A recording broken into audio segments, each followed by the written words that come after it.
a special edition of 48 Hours. We will be reviewing the tragic story and death of Gabriel Fernandez. Warning: sensitive and graphic content.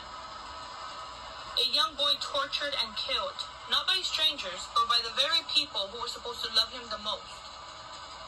The case of Gabriel Fernandez shocked the nation, and most specifically, Los Angeles County.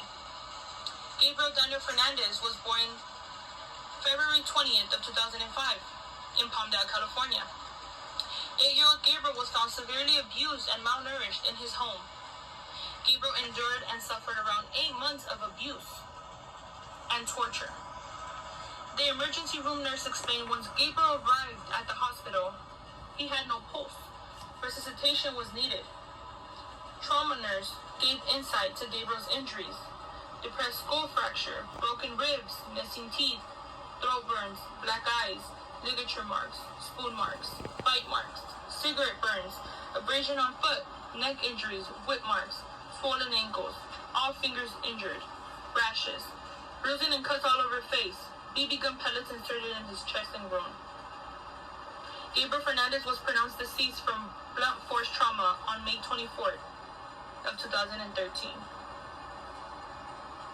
Gabriel Fernandez was in the care of his uncles and grandparents throughout his whole life.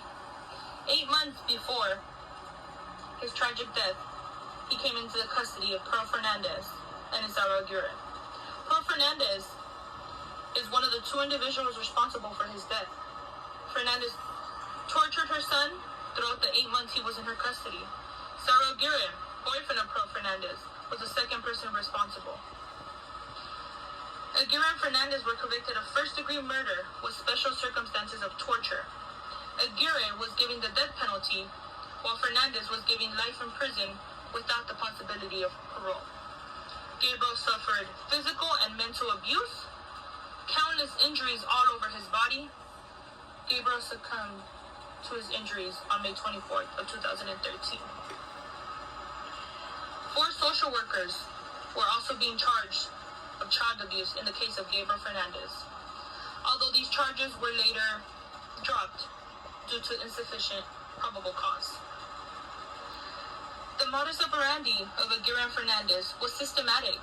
They systematically abused Gabriel, a pattern of torture over the course of 8 months. Aguirre was the main aggressor, although often Fernandez participated in the abuse. Gabriel was tortured, isolated, and punished due to the defendants associating him with being gay. In conclusion, the case of Gabriel Fernandez gives us insight and is a prime example of what can be potentially done to save children. Preventing deaths and tragedies should be the main focus of child services, and when not investigated or taken seriously, the most vulnerable members of society pay the price. This is why it is very important for a public warning to be issued. The case of Gabriel Fernandez is a horrific reminder that child abuse can occur anywhere at any given time. It is the job of you as a member of society to speak up if you hear or see a child being abused. Make sure to speak up if a child ever tells you they are being hurt. Children are amongst the most vulnerable members of society, and it is your duty to ensure their safety by calling 800-540-4000.